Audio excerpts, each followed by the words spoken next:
Bangalore, known as the Silicon Valley of India, is now empowered in the realm of digital printing. Hello, I am Sanjay Bajaj from Print Express. You know who made it. We are a digital printing service provider based out of Bangalore. We had started in the year 2004 and we've been in the business for the last 20 years now.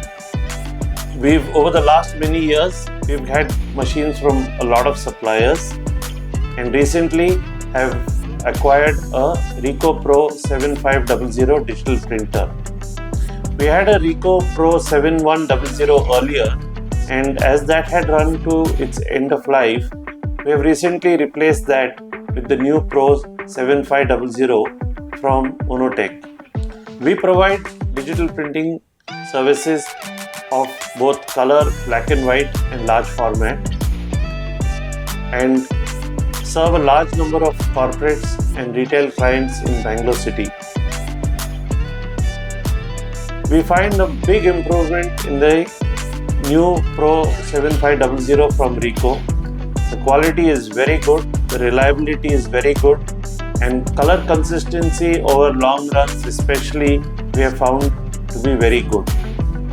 The service and support that we are receiving from Monotech has been exceptional. It's been a real eye-opener. We were very skeptical of changing our supplier, but we feel we have made a good decision by partnering with Monotech. We are hopeful that this new machine of ours will serve us well and give us a good production and life in the years to come. I want to thank Monotech, and I want to wish Monotech the very best. Thank you.